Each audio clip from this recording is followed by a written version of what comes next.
Hi అందరికీ నమస్కారం. ఈ రోజు నేను మీకోసం ఒక అద్భుతమైన సినిమాని తీసుకొచ్చాను. సినిమా పేరు డెత్ నోట్ ఇకిగామి. ఈ సినిమా కథ విషయానికి వస్తే, ప్రపంచంలో ఎవరికి ఎప్పుడు చావు వస్తుందో తెలియదు. కానీ ఒకవేళ మీకు చావు ఎప్పుడు వస్తుందో, అది ఎలా వస్తుందో ముందే తెలిస్తే మీ జీవితం ఎలా ఉంటుంది ఊహించుకోండి. మీ ఇంటి తలుపు తట్టి మీ చావు గురించి చెప్పడానికి ఒక వ్యక్తి వచ్చి ఇంకొక 24 గంటల్లో మీరు చనిపోతున్నారని చెప్తే, మీరు ఆ 24 గంటలు ఎలా గడుపుతారు? అదే ఈ సినిమా కథ. సినిమా చాలా అంటే చాలా బాగుంటుంది. ఒక కొత్త పర్స్పెక్టివ్ అయితే ఓపెన్ అవుతుంది సినిమా చూసిన తర్వాత. ప్రతి ఒక్కళ్ళు చూడాల్సిన ఒక అద్భుతమైన కథ ఇది. కాబట్టి ఇంకా డైరెక్ట్ గా కథలోకి వెళ్లే ముందు, మీరు కనుక మన ఛానల్ కి ఫస్ట్ టైం వస్తే దయచేసి సబ్స్క్రైబ్ చేసి బెల్ ఐకాన్ ప్రెస్ చేయండి. ఇంకా డైరెక్ట్ గా కథలోకి వెళ్తే, ఈ సినిమా ఓపెనింగ్ జపాన్ లో ఒక సిటీని చూపిస్తారు, వాయిస్ ఓవర్ ఇస్తారు అనమాట. జపాన్ గవర్నమెంట్ జాతీయ శ్రేయస్సు చట్టం అని చెప్పేసి ఒక చట్టాన్ని తీసుకొచ్చింది. ఆ చట్టం యొక్క మెయిన్ పనితనం ఏంటంటే, ఆ దేశంలో ఉన్న వాళ్ళని రోజుకు ఒకరిని లాటరీ తీసి మరీ చంపేస్తూ ఉంటుంది. అలా ఎందుకు చంపుతారంటే, మామూలుగా ప్రతి ఒక్క మనిషి ఏంటి, పుట్టిన తర్వాత మనకి చాలా టైం ఉందని చెప్పేసి వాడు విపరీతంగా పనికిమాల అలవాట్లని పెంచేసుకొని క్రైములు చేస్తూ అసలు ఈ భూమిని నరకంగా మార్చేస్తున్నాడని చెప్పేసి జపాన్ వాళ్ళు ఏం చేశారంటే, జాతీయ శ్రేయస్సు చట్టం అని చెప్పేసి ఒకటి క్రియేట్ చేసి, కాస్త పెద్దయిన వాళ్ళకి శరీరంలో ఒక చిప్పును అమర్చి ఒక లాటరీ సిస్టమ్ ఏర్పాటు చేసి, ఎవరికైతే లాటరీ తగులుతుందో వాళ్ళకి ముందుగానే ఇన్ఫర్మేషన్ ఇస్తుంది అనమాట. ఇంకో 24 గంటలు నువ్వు చనిపోబోతున్నావు అని చెప్పేసి. ఆ 24 గంటలు వాళ్ళు ఏంటంటే నచ్చిన పని చేయొచ్చు, నచ్చిన చోట తినొచ్చు, ఏదైనా చేయొచ్చు. అలాగే 24 గంటలు కంప్లీట్ అయిపోయిన తర్వాత వాళ్ళ లోపల ఒక చిప్ అమరుస్తారు కదా, అది బ్లాస్ట్ అయిపోయి వాళ్ళు అక్కడే చనిపోతారు. సో ఈ చట్టాన్ని జాతీయ శ్రేయస్సు చట్టం అని చెప్పేసి జపాన్ గవర్నమెంట్ ఇంట్రడ్యూస్ చేసింది. ఇక్కడ ఒక హైలైట్ విషయం ఏంటంటే, చనిపోయేటప్పుడు నొప్పి లేకుండా చనిపోతారు. కట్ చేస్తే మరోవైపు వర్షంలో పరిగెడుతున్న ఒక అతను చూపిస్తారు. బేసికల్ గా ఇతనికి ఏంటంటే, గవర్నమెంట్ వాళ్ళు 24 గంటల ముందే చెప్పారు, నువ్వు చనిపోబోతున్నావు, నీకు తగిలిందా లాటరీ అని చెప్పేసి అంటంతో అతను కూడా తన చావుని యాక్సెప్ట్ చేస్తాడు. అంతేకాకుండా 23 గంటలు అయిపోయి ఇక కేవలం ఒకే ఒక గంట ఉంటుంది. కాకపోతే తనకంటూ ఒక చివరి కోరుకుంటుంది అనమాట. అందుకని తాను పరిగెడుతూ ఉంటాడు. అది కూడా ఒక పబ్బులోకి. ఎందుకు పబ్బులోకి వెళ్తున్నాడంటే, తనతో పాటు చదువుకున్న వాళ్ళందరూ అక్కడ ఉంటారు. అందులో ఒక మెయిన్ వాడు ఉంటాడు. వాడేంటంటే పాప ఇతన్ని చదువుకునే రోజుల్లో బాగా ఇబ్బంది పెట్టాడు, టార్చర్ చేశాడు. దానికి రివెంజ్ తీర్చుకుందామని, తాను ఎలాగో చనిపోతాను కదా, వాడిని కూడా చంపేద్దామని చెప్పేసి మనోడు పరిగెత్తుకుంటూ పబ్బుకి వెళ్తాడు. వాడిని పెచ్చగొట్టు కొడతాడు. ఆల్మోస్ట్ చంపేసే టైంలో మనోడికి టైం అయిపోయి అక్కడే చనిపోతాడు. కట్ చేస్తే మరోవైపు ఒక పెద్ద గవర్నమెంట్ అధికారి చాలా మందికి స్పీచ్ ఇస్తూ ఉంటాడు. బేసికల్ గా అది స్పీచ్ కాదు, ఉద్యోగానికి జాయిన్ చేసుకుంటాడు అనమాట. ఈ ఉద్యోగం ఏంటంటే, ఇప్పుడు ఒక లాటరీ సిస్టమ్ ఉంది కదా, అందరూ చనిపోతారు కదా, వాళ్ళకి చనిపోయే 24 గంటల ముందు వాళ్ళ ఇంటికి వెళ్ళి, మీరు ఇంకో 24 గంటల్లో చనిపోబోతున్నారు, మీకు ఆ లాటరీ తెలియంది కాబట్టి మీరు హ్యాపీగా గడపండి అని చెప్పేసి అనాలన్నమాట. ఇప్పుడు మామూలుగా 24 గంటల్లో చనిపోతున్నాం అని చెప్పంటే ఎవరైనా బాధపడతారు. కానీ అలా బాధపడకుండా వాళ్ళకి ఈ గుడ్ న్యూస్ లాగా చెప్పాలి, ఇది వాళ్ళు ఆనందపడే విధంగా చెప్పాలని చెప్పేసి చాలా మందిని పిలిచి ఆ గవర్నమెంట్ జాబ్ గురించి చెప్తుంటాడు అనమాట. వీళ్ళ జాబ్ ఏంటంటే, ఇంటికి వెళ్ళి మీరు చనిపోతారని చెప్పేసి అంటాం. సో అప్పుడు ఆయన ఏమంటాడంటే, ఇలా చేయటం వల్ల మన దేశానికి చాలా అభివృద్ధి వచ్చింది, అందులోనూ చాలా మంది కష్టపడి పని చేసుకుంటున్నారు, ఫ్యామిలీస్ తో హ్యాపీగా ఉంటున్నారు, తాగటం తిరగటం ఇవన్నీ లేవు, ఇంకా ముఖ్యంగా క్రైమ్ రేట్ కూడా తగ్గిపోయింది, మన దేశ జీడిపి కూడా పెరిగిపోయిందని చెప్పేసి ఆ పెద్ద ఏం చెప్తుంటే, అందులో ఒక అతను లేసి, ఇది ఒక బతుక, మనం ఎందుకు బతుకుతున్నాము, రోజుకు వాళ్ళు చనిపోవటం ఏంటి, మన దేశంలో ఉన్న వాళ్ళు మనమే చంపుకోవడం ఏంటి అని చెప్పి అంటంతో ఆ గవర్నమెంట్ అధికారికి కోపం వచ్చేసి వాడిని పక్కకి తీసుకెళ్ళని చెప్పేసి అంటాడు. దాంతో కొంతమంది సెక్యూరిటీ వాళ్ళు వచ్చేసి అతన్ని పక్కకి తీసుకెళ్తారు. పక్కకి తీసుకెళ్ళడం అంటే పక్కకి తీసుకెళ్ళి 4 తనులు దాంట్లో లేకపోతే జైల్లో వేయడం కాదు, పక్కకి తీసుకెళ్లి మత్తిచ్చేసి చంపేస్తారు కూడా. మళ్ళీ ఆ తర్వాత పెద్ద కంటిన్యూ చేస్తారు అనమాట చెప్పడం, మీ అందరికి మేము కొన్ని రోజులు ట్రైనింగ్ ఇస్తాము, చనిపోయే వాళ్ళకి ముందుగానే మీరు ఇన్ఫర్మేషన్ ఇవ్వాలి, అందుకని చెప్పేసి ఒక కార్డు ఇస్తాము, ఒక ఫామ్ ఇస్తాము, దాని పేరే ఇకిగా అని చెప్పేసి అంటాడు. అదేంటంటే 24 గంటల్లో చనిపోబోయే వాళ్ళకి ఆ కార్డు ఇస్తారనమాట. బేసికల్ గా ఆ కార్డు తీసుకొని ఆ దేశంలో ఎక్కడికైనా ఫ్రీగా తిరగవచ్చు, ఎంత పెద్ద రెస్టారెంట్ కైనా వెళ్ళి ప్రశాంతంగా భోజనం చేయొచ్చు, ఒక్క రూపాయి కూడా అడగరు. ఎందుకంటే వాళ్ళు 24 గంటల్లో చనిపోతున్నారు కాబట్టి వాళ్ళని గౌరవంగా చూస్తారు. అంతేకాకుండా చనిపోయిన వాళ్ళు మంచోళ్ళు అయితే వాళ్ళ కుటుంబాన్ని గవర్నమెంట్ ఆదుకుంటుంది. ఒకవేళ వాడు క్రిమినల్ అయితే వాడి కుటుంబాన్ని అస్సలు పట్టించుకోదు. సో ఓవరాల్ గా మీ అందరికి మేము ట్రైనింగ్ ఇచ్చి ఈ దేశ అభివృద్ధిలో మిమ్మల్ని కూడా భాగం చేస్తామని చెప్పడంతో అందరూ ఆనందంతో చప్పట్లు కొడతారు. కట్ చేస్తే మరుసటి రోజు మన కథలో హీరోని చూపిస్తారు. బేసికల్ గా ఆ అభివృద్ధిలో భాగంగా హీరో కూడా వాళ్ళలో జాయిన్ అయ్యాడు. హీరో దగ్గరికి ఆఫీసర్ వచ్చేసి తనకు డాక్యుమెంట్ ఇస్తాడు, రేపు చనిపోబోయే కుర్రాడి పేరు ఇది, వెళ్ళి వాళ్ళకి ఇచ్చే అని చెప్పేసి అంటంతో హీరో కూడా సరే అంటారు. కట్ చేస్తే ఆ డాక్యుమెంట్ లో ఉన్న కుర్రోని చూపిస్తారు. మనోడు సింగర్ అనమాట. తనకి ఇంకో బెస్ట్ ఫ్రెండ్ ఉంటాడు. వాళ్ళిద్దరు కలిసి ఒక అద్భుతమైన ఫ్యూచర్ కోసం వాళ్ళు నిరంతరం ప్రాక్టీస్ చేస్తూ ఉంటారు. ఎంతగానో అద్భుతంగా పాటలు పాడతారు, పాటలు రాస్తారు. వాళ్ళ బంగారు భవిష్యత్తుకి వీళ్ళు బాట వేసుకుంటారు అనమాట. ఇంకోవైపు మన కథలో హీరో మాత్రం డాక్యుమెంట్ తీసుకొని ఆ సింగర్ వాళ్ళ ఇంటికి వెళ్తాడు. వెళ్తే వాళ్ళ అమ్మ ఉంటుంది. డైరెక్ట్ గా హీరో చెప్తాడు అనమాట, అమ్మ మీ అబ్బాయి ఇంకో 24 గంటల్లో చనిపోతాడు, ఎందుకంటే మీ అబ్బాయికి లాటరీ తెలియదని చెప్పంటంతో ఆవిడ గుండె పగిలేలా ఏడుస్తూ ఉంటుంది. ఎందుకంటే నేను దేని గురించి అయితే ఎక్కువ భయపడుతున్నాను పెడుతూ ఉంటాను, అదే నా కొడుకు వచ్చింది, నా కొడుకు చనిపోతున్నాడని చెప్పేసి కోపంతో పక్కన ఉన్న నీళ్లు తీసుకొని హీరో మొహం మీద కొడుతుంది. కొట్టిన తర్వాత ఇక్కడ నుంచి బయటకు వెళ్ళిపో అని చెప్పేసి పెద్దగా అరుస్తుంది. దాంతో హీరో కూడా చేసేదేం లేక అక్కడ నుంచి బయటకు వచ్చేస్తాడు. అలా కొంతసేపు తర్వాత ఆవిడ దగ్గరికి తన కొడుకు వస్తాడు అనమాట. వచ్చిన తర్వాత ఆవిడ బాధపడుతూ ఉంటుంది. ఏమైందమ్మా అని చెప్పి అడిగితే ఆ డాక్యుమెంట్ ని చూపిస్తుంది అనమాట. అది చూసిన తర్వాత మనోడికి కూడా అర్థమైపోతుంది. ఇప్పుడు మనోడు ఏంటంటే బాధపడుతుంటాడు అనమాట. మనోడు ఒక సింగర్ కదా, తనకంటూ ఒక ఫ్రెండ్ ఉన్నాడు కదా, అందులోనూ తన ఫ్రెండ్ ని మనోడు మోసం చేశాడు. దాన్ని తలుచుకొని బాధపడతాడు. ఎందుకంటే తాను చనిపోబోతున్నాడు. ఇప్పుడు చనిపోబోయే చివరి రోజులో తన ఫ్రెండ్ ని అనవసరంగా మోసం చేశానని చెప్పేసి బాధపడతాడు. అసలు ఏం జరిగిందంటే బేసికల్ గా ఈ సింగర్ గాడు ఆ తర్వాత వాళ్ళ ఫ్రెండ్ ఏంటంటే జీవితంలో ఎదగాలని చెప్పేసి ఎంతో కష్టపడుతూ ఉంటారు, షోలు చేస్తూ ఉంటారు. అదే సమయంలో వీళ్ళని కలవడానికి ఒక టీవీ ఛానల్ వాళ్ళు వస్తారనమాట. వచ్చిన తర్వాత మీరు బాగా పర్ఫామ్ చేస్తున్నారు, మీరు మా ఛానల్లో పర్ఫామ్ చేస్తారా అని చెప్పేసి వాళ్ళు అడుగుతారు. దాంతో వీళ్ళు కూడా సరే అని చెప్పి అంటారు. కానీ వాళ్ళు అడిగింది కేవలం ఈ సింగర్ గాని మాత్రమే. సో నువ్వు వస్తావో చెప్పు, సంతకం పెట్టని చెప్పి అంటంతో ఒక్క నిమిషం కూడా ఆలోచించకుండా కనీసం తన ఫ్రెండ్ కావాలని చెప్పేసి రిఫర్ చేయకుండా నేను సంతకం పెడతా అని చెప్పేసి పెట్టేసి అక్కడి నుంచి వచ్చేసాడనమాట. దాంతో మనోడు బాధపడతాడు. అనవసరంగా నా ఫ్రెండ్ ని మోసం చేశాను, వాడికి కనుక ఈ అవకాశం వచ్చి ఉంటే ఖచ్చితంగా నన్ను వాడితో పాటు తీసుకెళ్లేవాడని చెప్పేసి తాను బాధపడుతూ ఉంటాడనమాట. ఆ తర్వాత మనోడు ఏం చేస్తాడంటే ఒక పెద్ద రెస్టారెంట్ ఉంటుంది, అక్కడ మామూలుగానే కాఫీ 5,000 ఉంటుంది, అక్కడికి వెళ్ళి శుభ్రంగా భోజనం చేస్తాడు. అంతేకాకుండా బిల్లు అడిగితే తన దగ్గర ఉన్న డాక్యుమెంట్ చూపిస్తారు. సో మనోడు 24 గంటల్లో చనిపోతున్నాడు కదా, అందుకని వాళ్ళు కూడా రాచ మర్యాదలు చేస్తారు. ఆ తర్వాత డైరెక్ట్ గా వెళ్ళి తన ఫ్రెండ్ ని మీట్ అవుతాడు. మీట్ అయిన తర్వాత సారీ కూడా చెప్తాడు. కానీ తన ఫ్రెండ్ మాత్రం రిసీవ్ చేసుకోడు, ఎందుకంటే తనను మోసం చేశాడని చెప్పేసి. అంతేకాకుండా అరే ఆ షోకు నువ్వు వెళ్ళి పాడరా అని చెప్పేసి అంటాడు. అయినా సరే తన ఫ్రెండ్ మాత్రం మాట వినకుండా అక్కడ నుంచి వెళ్ళిపోతాడు. ఆ తర్వాత మనోడు ఏమనుకుంటాడంటే సర్లే చనిపోతున్నాం కదా, చనిపోయే ముందు టీవీలో షో అన్న చేద్దామని చెప్పేసి తనకు నచ్చిన పని కదా, అందుకని ఆ టీవీ షోకి వెళ్తాడు. వెళ్ళిన తర్వాత ఈ సింగర్ తో పాటు ఇంకొక అతన్ని కలిపి పాడమని చెప్పి అంటారు. సో ఇద్దరు పర్ఫామ్ చేయాలన్నమాట. కరెక్ట్ గా అదే సమయంలో సింగర్ గాడి ఫ్రెండ్ ఉన్నాడు కదా, ఆడేం చేస్తాడంటే పాపం మనిషి నా దగ్గరకు వచ్చి మరి సారీ చెప్పాడు కదా, మన్నించాల్సిందని చెప్పేసి ఇంటికి ఫోన్ చేస్తాడు, ఎక్కడున్నారా అని చెప్పేసి. కానీ ఇంట్లో వాళ్ళమ్మ ఫోన్ లిఫ్ట్ చేసి ఏడుస్తూ ఉంటుంది. ఏమైందమ్మా అని చెప్పి అడిగితే ఇంకేముంది, జరగాల్సింది జరిగిపోయింది, గవర్నమెంట్ వాళ్ళు వచ్చి డాక్యుమెంట్ ఇచ్చారు, ఇంకొన్ని గంటల్లో తను చనిపోతున్నాడని చెప్పేసి అంటంతో అప్పుడు ఈ సింగర్ గాడి ఫ్రెండ్ బాధపడతాడు అనమాట. ఈ విషయం నాకు ముందు తెలుసుంటే అసలు వాడితో పాటు ఉండేవని కదా అని చెప్పేసి బాధపడతాడు. ఆ తర్వాత వెంటనే టీవీ ఆన్ చేస్తాడు, ఎందుకంటే తన ఫ్రెండ్ పర్ఫామ్ చేసే ప్రోగ్రామ్ వస్తుంది అందుకు. కరెక్ట్ గా అదే సమయంలో ఆ ప్రోగ్రామ్ డైరెక్టర్ ఏం చేస్తాడంటే ఈ సింగర్ తో పాటు ఇంకొక అతన్ని కలిసి పాడమంటాడు. కానీ సింగర్ మాత్రం నేను ఎలాగో ఇంకో గంటలో చనిపోతానని చెప్పేసి తను ఒక్కడే పాడతాడు, ఆ డైరెక్టర్ మాట వినకుండా. మరోవైపు డైరెక్టర్ ఎత్తి కొట్టుకుంటూ ఉంటాడు, ఇంకోవైపు సింగర్ మాత్రం తన టాలెంట్ మొత్తం చూపిస్తూ, ఎందుకంటే తన చేతిలో ఉంది కేవలం గంట అంటే గంట మాత్రమే, ఈ గంట తనకు నచ్చిన పని చేయాలని చెప్పేసి తన టాలెంట్ చూపిస్తూ తనకు నచ్చిన పాటని పాడుతూ ఉంటాడు. ఆ షో చూస్తున్న ప్రతి ఒక్కరికి మైండ్ బ్లాక్ అయిపోతుంది అనమాట.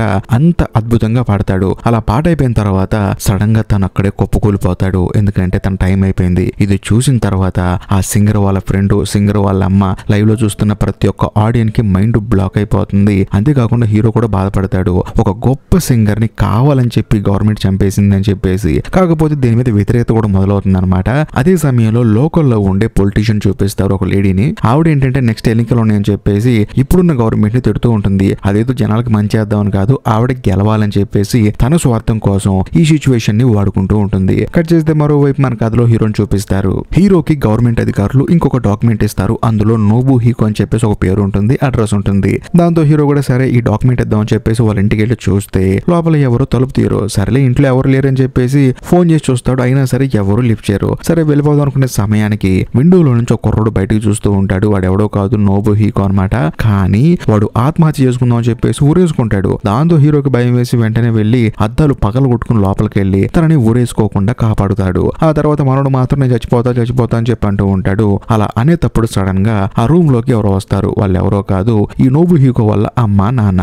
ఆవిడ ఎవరో కాదు, ఇందాక ఒక పొలిటీషియన్ మాట్లాడింది కదా ఈ సావుల గురించి, కొంచెం దాని అడ్వాంటేజ్ తీసుకుని తాను గెలవాలనుకుంటుంది పాలిటిక్స్ లో, ఆవిడని చూపిస్తారు. ఆవిడే ఈ నోబు హీకో వాళ్ళ అమ్మ అనమాట. తన కొడుకును పడుకుని బాధపడుతూ ఉంటుంది, ఎందుకురా ఇలా చేస్తావు అని చెప్పేసి. కరెక్ట్ గా అదే సమయంలో హీరో కూడా ఆ డాక్యుమెంట్ ఇస్తాడు. అది చూసిన తర్వాత ఈవిడ గుండె పగిలిపోతుంది అనమాట. ఇంకొక 24 గంటల్లో తన కొడుకు చనిపోతున్నాడు అని చెప్పేసి. కానీ మనం ఏమనుకుంటాం, ఒక తల్లి కదా బాధపడుతుందని చెప్పి అనుకుంటాం. కానీ ఈవిడ మైండ్ లో రన్ అయ్యేది వేరు. అదేంటంటే ఒరే కొడుక, నువ్వు ఎలాగో చనిపోతున్నావు కదా, బయటకు వచ్చి నువ్వు నా కోసం ప్రచారం చెయ్యి, నేను ఎన్నికల్లో గెలుస్తానని చెప్పేసి తన గురించి అడుగుతుంది. ఇది విన్న తర్వాత ఆ నోబు హీకో గడికి పిచ్చెక్కిపోతుంది. ఎందుకంటే వాడు మామూలుగానే చనిపోదాం అనుకున్నాడు, వీడు వచ్చి చావకుండా ఆపాడు హీరో. ఆ తర్వాత వాళ్ళ అమ్మ వచ్చి చచ్చిపోగాని ముందు నాకు ప్రచారం చేయని చెప్పి అంటంతో మనోడికి పిచ్చెక్కిపోయి అందరినీ బయటికి నెట్టేసి తలుపులు వేసుకుంటాడు. ఆ తర్వాత చేసేదేంలాగా హీరో మళ్ళీ తిరిగి ఆఫీస్కి వస్తాడు. వచ్చిన తర్వాత తన పై అధికారికి జరిగింది మొత్తం చెప్తాడు. ఆయన మాత్రం ఫేస్ లో ఎటువంటి రియాక్షన్ లేకుండా సరే జరిగింది కానీ ఇదిగో డాక్యుమెంట్ అని చెప్పేసి ఇంకొక అతనికి సంబంధించిన డాక్యుమెంట్లు ఇస్తాడు.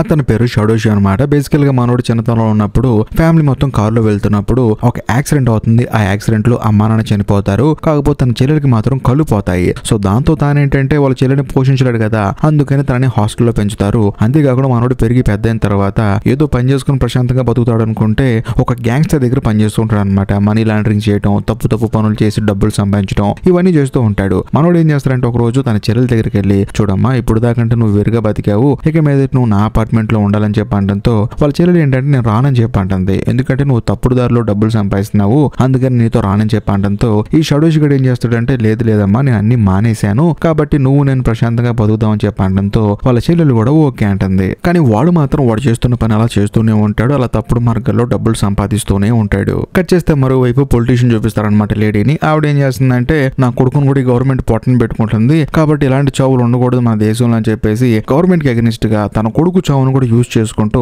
తాను ఎన్నికల్లో గెలవాలని చెప్పేసి ప్రసంగాలు ఇస్తూనే ఉంటుంది. ఇదంతా టీవీలో చూసిన నోబుహికో గాడి కోపం వచ్చేస్తుంది. ఈవిడ అసలు నన్ను కన్న తల్లేనని చెప్పేసి బాధపడుతూ ఉంటాడు. మరోవైపు నోబుహికో వాళ్ళ నాన్న మాత్రం తన రూమ్ బయట కూర్చొని బాధపడుతూ ఉంటాడు. కనీసం ఇప్పుడన్నా బయటికి రారా, నువ్వు బతుకుండేది కేవలం కొన్ని గంటలు మాత్రమే, నువ్వు ఆ గంటలు నాతో గడపని చెప్పేసి అంటంతో మనోడు మాత్రం అస్సలు మాట వినడు. పెద్ద సౌండ్ వస్తుంది. ఏంటని చెప్పేసి తలుపు బద్దలు కొట్టుకుని లోపలికి వెళ్ళి చూస్తే నోబుహికో రూమ్ లో ఉండడు, బయటికి వెళ్ళిపోతాడు అనమాట. అలా వెళ్ళిన తర్వాత తనకు ఆపోజిట్ లో ఒక పోలీస్ వస్తాడు. వచ్చిన తర్వాత కోపంతో వాడిని నెత్తి మీద బలంగా కొట్టి అక్కడే చంపేస్తాడు. వెంటనే హీరోకి ఫోన్ చేస్తారనమాట. ఇలాగ నోబుహికో అని ఒకడు ఉన్నాడు కదా, వాడు ఒక పోలీస్ ఆఫీసర్ ని చంపేశాడు, కాబట్టి నువ్వు కొంచెం జాగ్రత్తగా ఉండు, ఎందుకంటే వాడికి డాక్యుమెంట్ ఇచ్చింది నువ్వే కదా, వాడు వచ్చి నేను ఏదో ఒకటి చేసినా చేస్తాడని చెప్పి అంటంతో హీరో వెంటనే నా జాగ్రత్తలో నేను ఉంటా అని చెప్పేసి అంటాడు. ఆ తర్వాత మన కథలో హీరో ఏం చేస్తాడంటే షడోషి దగ్గరికి వెళ్తాడు, ఎందుకంటే తనకి డాక్యుమెంట్ ఇవ్వాలి కాబట్టి. కానీ ఇంటి దగ్గరికి వెళ్ళి చూస్తే తానేమో ఇంట్లో ఉండడు. సరే అని చెప్పేసి ఒక పేపర్ తీసుకుని దాని మీద మొబైల్ నెంబర్ రాసి డోర్ కంటించేసి అక్కడి నుంచి వెళ్ళిపోతాడు. అలా వెళ్ళిపోయిన కొంత సమయానికి షడోషి వస్తాడు. వచ్చిన తర్వాత ఆ పేపర్ మీద ఉన్న నెంబర్ కు ఫోన్ చేస్తాడు. వెంటనే హీరో కూడా మొత్తం చెప్తాడు అనమాట. ఇలాగ మీకు టైం అయిపోయింది, ఇంకో 24 గంటల్లో మీరు చనిపోతున్నారని చెప్పి అంటంతో షడోషికి బుర్ర బ్లాంక్ అయిపోతుంది. ఎందుకంటే తన సిస్టర్ ని తీసుకొచ్చి ఇప్పుడే కొత్తగా జీవితాన్ని స్టార్ట్ చేయాలనుకుంటాడు. తానేమో ఇంకో 24 గంటల్లో చనిపోతున్నాడు. అప్పుడు తనకు ఒక ఐడియా వస్తుంది అనమాట. అదేంటంటే నేను ఎలాగో చనిపోతున్నాను, నా కళ్ళు నా చెల్లెలకి ఇస్తే తాను ప్రశాంతంగా ప్రపంచాన్ని చూస్తుంది, తను హ్యాపీగా బతుకుతుందని చెప్పేసి తానేం చేస్తాడంటే డైరెక్ట్ గా హాస్పిటల్కి వెళ్తాడు. వెళ్ళిన తర్వాత అక్కడ ఉన్న డాక్టర్లందరినీ సంప్రదిస్తాడు. వాళ్ళందరూ ఏమంటారంటే సరే బాబు నువ్వు చనిపోతున్నావు కదా, నీ కళ్ళు తప్పకుండా నీ సిస్టర్ కి పెడతామని చెప్పడంతో తను ఎంతగానో ఆనందపడతాడు. తన చెల్లెలను కూడా హాస్పిటల్ తీసుకొస్తాడు, ఎందుకంటే ఆపరేషన్ చేద్దామని చెప్పేసి. అదే సమయంలో అక్కడికి మన కథలో హీరో వస్తాడు. ఎందుకంటే షడోషి మొబైల్ ని జీపీఎస్ ట్రాక్ చేసి తన దగ్గరకు వచ్చి డాక్యుమెంట్ ఇద్దామని చెప్పేసి, ఎందుకంటే తను చనిపోయే ముందు లోపు ఈ డాక్యుమెంట్ ఇవ్వాలి, అందుకని వచ్చి డాక్యుమెంట్ ఇస్తాడు. ఇచ్చిన తర్వాత తనతో మాట్లాడుతూ ఉంటాడు. ఇలాగ నీకు కొంత సమయం మాత్రమే టైం ఉందని చెప్పేసి మాట్లాడుతున్నప్పుడు సడన్ గా అక్కడికి షడోషి వాళ్ళ సిస్టర్ వస్తుంది. సో హీరో మాట్లాడేది వింటుంది అనమాట. విన్న తర్వాత తను ఆశ్చర్యపోతుంది, మా అన్నయ్య చనిపోతాడా అని చెప్పేసి. అందులోనూ షడోషి వాళ్ళ సిస్టర్ కి ఏంటి ఇప్పుడు కళ్ళు ఆపరేషన్ జరుగుతుంది కదా, మా అన్నయ్య చచ్చిపోతే తన కళ్ళు నాకు ఇస్తున్నారని చెప్పేసి తాను బాధపడుతూ ఉంటుంది. కానీ షడోషి ఏమంటాడంటే లేదమ్మా, కళ్ళు నావి కాదు, అసలు చచ్చిపోయేది నేను కాదు, అతను వేరే అనుకో నా దగ్గరకు వచ్చాడు, అంతకుమించి ఏం లేదని చెప్పంటంతో తాను మాత్రం నమ్మదనమాట. వెంటనే హీరో కూడా వచ్చి లేదండి మీ అన్నయ్య కాదు, నేను వేరే అతని దగ్గరికి వెళ్ళాలి, అనుకోకుండా మీ అన్నయ్య దగ్గరకు వచ్చానని చెప్పినా సరే ఈ షడోషి వాళ్ళ సిస్టర్ మాత్రం అస్సలు నమ్మదు. హీరో ఆ తర్వాత షడోషి మాత్రం ఎంతగానో నచ్చ చెప్తారు కానీ అయినా సరే ఆ అమ్మాయి నమ్మదు. కానీ లాస్ట్ లో అమ్మాయి ఏమంటుందంటే నేను విన్న మాటల ప్రకారం నువ్వు రేపు 10 గంటలకు చనిపోతావు, సో రేపు 10 గంటల తర్వాత నేను ఆపరేషన్ చేయించుకుంటాను, నువ్వు బతుకుంటే ఓకేనా అని చెప్పి అంటంతో వాళ్ళ అన్నయ్య కూడా సరే ఓకే అని చెప్పి అంటాడు. తాను లోపలికి వెళ్ళిపోతుంది. ఆ తర్వాత షడోషి గాడు హీరోని పిచ్చగొట్టు కొడతాడు. నీ వల్ల నా చెల్లెలు ఇప్పుడు కళ్ళు పెట్టించుకోదు, అంతేకాకుండా నేను కూడా చనిపోతున్నాను, ఆ అమ్మాయి జీవితం నాశనం అయిపోయిందని చెప్పేసి తను అక్కడి నుంచి కోపంగా వెళ్ళిపోతాడు. ఇదంతా విన్న తర్వాత హీరోనే బాధపడతాడు. ఏం ఉద్యోగం రా ఇది, అసలు ఏం జీవితాలు రమ్మని అని చెప్పేసి. ఆ తర్వాత చేసేది లేక ఆఫీస్ కి బయలుదేరి వెళ్తూ ఉంటాడు. అలా వెళ్లేటప్పుడు తనకి రోడ్డు మీద నోబుహికో కనిపిస్తాడు. అంతేకాకుండా తన చేతిలో గన్ను కనిపిస్తుంది అనమాట. హీరోకి భయం వేస్తుంది, వీడేంటి ఇక్కడ ఉన్నాడని చెప్పేసి. అలా తనను ఫాలో అవ్వకుంటూ వెళ్లి చూస్తే తను ఒక పొలిటికల్ మీటింగ్ దగ్గరికి వెళ్తాడు. అక్కడ మీటింగ్ చెప్తుంది ఎవరో కాదు, నోబుహికో వాళ్ళ అమ్మ అనమాట. తానేంటంటే చాలా సిన్సియర్ గా చెప్తుంది అనమాట, ఖచ్చితంగా నన్ను గెలిపించాలి, మీరు నన్ను గెలిపించకపోతే చాలా మంది చనిపోతారు అని చెప్పేసి. అదే సమయంలో హీరో అక్కడికి వెళ్తాడు. ఆ నోబుహికో వాళ్ళ అమ్మ కూడా తనను చూస్తుంది. చూసిన తర్వాత తానేమనుకుంటుందంటే నా కొడుకు చనిపోయే ముందు నా కోసం ప్రచారం చేయడానికి వచ్చాడు అని చెప్పేసి, చనిపోవడానికి రెడీగా ఉన్న నా కొడుకు ఇక్కడికి వచ్చాడు, నా కోసం ఏదో మాట్లాడతాడు, తనకు కొంచెం దారి ఉండని చెప్పంటంతో అందరూ దారిస్తారు. మనోడు కూడా నడుచుకుంటూ వస్తూ ఉంటాడు. కానీ హీరో మాత్రం తనని ఎలాగైనా కాపాడాలని చెప్పి అనుకుంటాడు. కాపాడాలంటే ఎవరిని, ఆ పొలిటీషియన్ లేడీని అనమాట.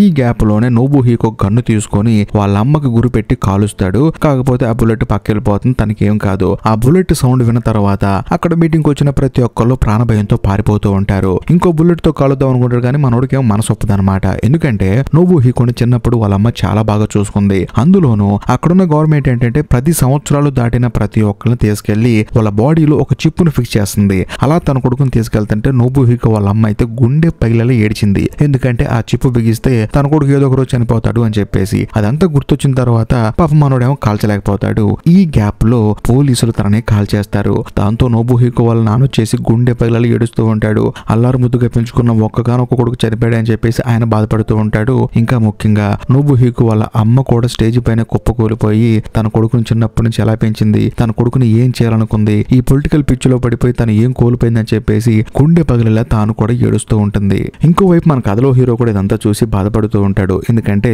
ఈ క్రైమ్ కి తాను కూడా కారకుడినే, అందులోనూ జీతం తీసుకుంటూ మనుషుల చావుకు నేను కూడా కారకుడిని అవుతానని చెప్పేసి బాధపడుతూ ఉంటాడు. కాకపోతే తనకంటూ ఉన్న ఒకే ఒక్క ఆశ ఏంటంటే కనీసం నోబు హికోని కాపాడలేకపోయాను, ఇతనికి న్యాయం చేయలేకపోయాను, కనీసం షడోషికైనా న్యాయం చేద్దాం అని చెప్పేసి హీరో మెంటల్ గా ఫిక్స్ అయిపోతాడు. ఆ తర్వాత వెంటనే వెళ్లి షడోషిని మీట్ అవుతాడు. మీట్ అయిన తర్వాత నా దగ్గర ఒక ఐడియా ఉంది, ఓకేనని చెప్పి అంటంతో ఏంటో చెప్పని చెప్పి అంటాడు. ఇప్పుడు రేపు ఉదయం నువ్వు 10 గంటలకు చనిపోతావు కదా, కానీ మీ చెల్లెలి ఆపరేషన్ మాత్రం 9 గంటలకే చేపిద్దాము. అంటే ఇప్పుడే గడియారంలో టైం మొత్తం మార్చేద్దాము. హాస్పిటల్లో ఉన్న ప్రతి ఒక్క గడియారం, ఆ తర్వాత హాస్పిటల్లో ఉన్న డాక్టర్లు వీళ్ళందరికీ ఈ విషయం చెప్దామని చెప్పడంతో మనోడు కూడా ఫస్ట్ ఆశ్చర్యపోతాడు. ఆ తర్వాత ఆలోచిస్తే ఇది పాసిబులే కదా అని చెప్పేసి, ఐడియా బాగుంది కదా అని చెప్పేసి ఫస్ట్ వెళ్లి డాక్టర్లు మీట్ అవుతారు. మీట్ అయిన తర్వాత వాళ్ళు ఏమంటారంటే ఒక మంచి పనికి హెల్ప్ చేయమంటే ఎవరేం చేస్తారు, మేము కూడా చేస్తామని చెప్పి అంటారు. ఆ తర్వాత హీరో ఏం చేస్తాడంటే షడోషి వాళ్ళ చెల్లెలి ఫోటో ప్రింట్ వేయించి దాని కింద మ్యాటర్ రాస్తాడనమాట. ఈ అమ్మాయి గనక ఎవరి దగ్గర కన్నా వచ్చి టైం అడిగితే 1 గంట ముందుకు చెప్పండి,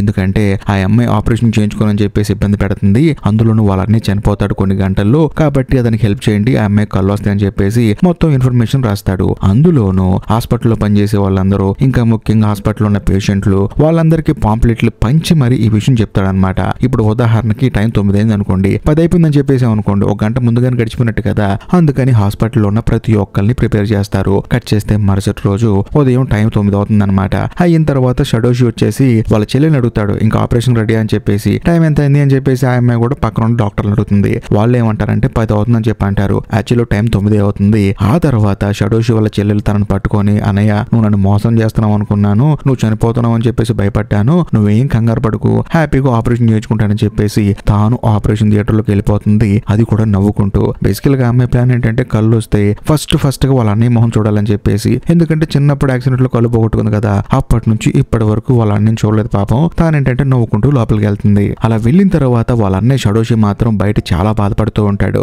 ఎందుకంటే తనకి కళ్ళు ఇస్తున్నాడు కానీ తన జీవితం కోల్పోతున్నాడు, తన చెల్లెలికి ఇంకెవరు తోడుంటారని చెప్పేసి తను ఎంతగానో బాధపడుతూ ఉంటాడు. అది చూసిన తర్వాత హీరో కూడా బాధపడి అక్కడ నుంచి తిరిగి ఆఫీస్కి వచ్చేస్తాడు. వచ్చిన తర్వాత అందరూ కలిసి హీరోని రివ్యూ చేస్తారనమాట. బేసికల్ గా హీరో ఏంటి వాళ్ళకి వెళ్ళి డాక్యుమెంట్ ఇచ్చి వచ్చేయాలి, కానీ హీరో ఏంటంటే వాళ్ళు చనిపోయిన తర్వాత వాళ్ళని చూసి బాధపడుతున్నాడు, వాళ్ళకి ఏదో హెల్ప్ చేయాలని చెప్పేసి తపన పడుతున్నాడు. అది కూడా 2 రోజుల నుంచి ఆఫీస్ కి సరిగా రాకుండా చనిపోయే వాళ్ళ చుట్టూ తిరుగుతూ ఉన్నాడు. షడోషి అని చెప్పేసి, నోబు హికో అని చెప్పేసి వాళ్ళ చుట్టూ తిరుగుతున్నాడు అని చెప్పేసి మనోడి మీద ఒక రివ్యూ పెట్టారనమాట. ఆ రివ్యూలో హీరోకి వేసే శిక్ష ఏంటంటే వెళ్ళు, బేసికల్ గా నేను ఉద్యోగం నుంచి తీసేయం గానీ నీకు మళ్ళీ ట్రైనింగ్ ఇస్తాము, అంతేకాకుండా నీ శాలరీ బాగా తగ్గించేస్తామని చెప్పేసి అనడంతో హీరో స్టన్ అయిపోతాడు. ఆ తర్వాత హీరోని వాళ్ళ బాస్ దగ్గరికి పంపిస్తారనమాట తనకి ట్రైనింగ్ ఇవ్వడానికి. ఆయన ఏమంటాడంటే నీకు ఎలా ట్రైనింగ్ ఇచ్చాను, నువ్వు ఏం చేస్తున్నావు బయటికి అని చెప్పడంతో హీరో బరస్ట్ అయిపోతాడు. సార్ ఆపండి సార్, మీరు మీ పిచ్చి మాటలో బయట జనాలను చంపుకుంటూ మనం జీతాలు తీసుకుని ఎలా హ్యాపీగా ఉంటాం సార్ అని చెప్పేసి అంటంతో ఆయన ఏమంటాడంటే చూడు పైన నుంచి చూస్తున్నారు, సైలెంట్ గా ఉండని చెప్పేసి అంటాడు. ఎందుకంటే ఈయన పైన ఇంకో కొంతమంది అధికారులు ఉంటారు కదా, వాళ్ళు సీసీ కెమెరాలు చూస్తూ ఉంటారు. ఆ తర్వాత హీరో వాళ్ళ బాస్ తనను పక్కకు తీసుకెళ్లి, నాకు కూడా ఈ గవర్నమెంట్ మీద చిరాకు వచ్చేసింది, కానీ నువ్వు నేను కోప్పడితే అవ్వదు, నాలాంటి వాళ్ళు మన దగ్గర చాలా మంది ఉన్నారు, మన టీంలోనే బొచ్చుడు మంది ఉన్నారు, మేమందరం కలిసి ఖచ్చితంగా ఒకరోజు తిరగబడతాము, గవర్నమెంట్ ని నేల మట్టం చేస్తాము, పోయిన ప్రతి ఒక్క ప్రాణానికి వాళ్ళ లెక్క కట్టాలని చెప్పి అంటంతో హీరో అప్పుడు స్టన్ అయిపోతాడు అనమాట. ఓకే ఇక్కడ కూడా వ్యతిరేకత ఉంది అని చెప్పేసి. ఇదిలో ఉంటే మరోవైపు ఈ సినిమా స్టార్టింగ్ లో సింగర్ ఒక అతను చనిపోయాడు కదా, అతను పాడిన పాటని అతని ఫ్రెండ్ రోడ్డు మీద తనను గుర్తు చేసుకుంటూ పాట పాడుతూ ఉంటాడు. మరోవైపు పొలిటీషియన్ లేడీని చూపిస్తారు. ఆవిడేంటంటే తన భర్తతో కలిసి కూర్చొని బాధపడుతూ ఉంటుంది, ఎందుకంటే ఎలక్షన్ లో ఆవిడ ఓడిపోయింది. అందులోనూ నోబు హికో వాళ్ళ నాన్న ఏమంటాడంటే నా ఆస్తి మొత్తం పోయినా పర్వాలేదు, నేను ఈ గవర్నమెంట్ కి ఎగెనిస్ట్ గా పోరాడతాను, ఈ చట్టాన్ని మన దేశంలో లేకుండా చేస్తానని చెప్పేసి అంటాడు. ఇంకోవైపు షడోషి వాళ్ళ సిస్టర్ చూపిస్తారు. తనకేంటంటే ఆపరేషన్ కంప్లీట్ అయిపోతుంది, తన కళ్ళు వచ్చేస్తాయి. వచ్చిన తర్వాత వాళ్ళ అన్నయ్య తన కోసం చేసిన త్యాగం తెలుస్తుంది. ఆ తర్వాత వాళ్ళ అన్నయ్య చనిపోయే ముందు తనకేం చెప్తాడంటే నువ్వు ఎప్పుడు ఏడవకూడదని చెప్పేసి. అందులోను తాను కూడా ఒక నిర్ణయం తీసుకుంటుంది. ఇప్పుడు తాను చూస్తుంది వాళ్ళ అన్నయ్య కళ్ళు దొరక కదా, ఇక మీద జీవితంలో ఏడవకూడదని ఫిక్స్ అయిపోతుంది. అందులోను వాళ్ళ అన్నయ్య చనిపోయేటప్పుడు తనకు ఒక గిఫ్ట్ ఇస్తాడనమాట. ఆ గిఫ్ట్ బాక్స్ ఓపెన్ చేసి చూసుకుంటే అందులో ఒక అద్దం ఉంటుంది. ఆ అద్దంలో తన ఫేస్ చూసుకుంటుంది. అద్దం వెనకాల ఇలా రాసి ఉంటుంది అనమాట, ఈ రోజు నువ్వు చూసుకోబోతున్నావు. ఈ ప్రపంచంలో అందమైన అమ్మాయి ఉన్నారంటే అది నువ్వే. కాబట్టి ఈ రోజు నువ్వు నీ మొహం చూసుకుంటున్నావు కాబట్టి ఈ రోజే నీ జీవితం స్టార్ట్ అయిందని నేను నమ్ముతున్నాను. ఇక మీద నువ్వు జీవితంలో నువ్వు హ్యాపీగా ఉండాలని చెప్పేసి అందులో షడోషి రాస్తాడనమాట. అది చూసి ఆ అమ్మాయి కూడా ఎంతగానో ఆనందపడుతుంది. ఇంతటితో సినిమా అయిపోతుంది. ఈ వీడియో చూసిన తర్వాత మీకైతే ఒకటి అనిపిస్తుంది ఖచ్చితంగా, అదేంటంటే ఈ సినిమాలో ఏముందని చెప్పేసి. కానీ నా విషయానికి వస్తే ఈ సినిమా నాకు ఎలా అర్థమైందో చెప్తాను నేను. ఈ భూమి మీద ఉన్న ప్రతి ఒక్క మనిషికి తను ఖచ్చితంగా చనిపోతాడు అని సంగతి తెలుసు. కానీ వాళ్ళు ఏమనుకుంటారంటే చావు అనేది ఒక 80 సంవత్సరాలకో 90 సంవత్సరాలకో వస్తుందని చెప్పి అనుకుంటారు. కానీ అది ఎప్పుడు పడితే అప్పుడు వస్తుందని చెప్పేసి ఎవరు లాజికల్ గా ఆలోచించరు. ఈ సినిమా కథ చెప్పేది మెయిన్ అదే అనమాట. మీకు చావు అనేది ఎప్పుడైనా రావచ్చు, కానీ మీరు చనిపోయే లోపు ప్రతిదానికి డైవర్ట్ అవ్వకుండా మందని, సిగరెట్ అని, లేకపోతే బ్యాడ్ హ్యాబిట్స్ అని ఇంకేదైనా అవ్వచ్చు, డైవర్ట్ అవ్వకుండా మీ గురించి మీరు ఆలోచించుకోండి. మీ కుటుంబం గురించి మీరు ఆలోచించుకోండి. మీరు ఈ భూమి మీద ఎలా బతకాలి అనే దాని గురించి ఆలోచించుకోండి అని చెప్పేసి ఒక పాయింట్ ని మాత్రం చాలా అద్భుతంగా చెప్పారు.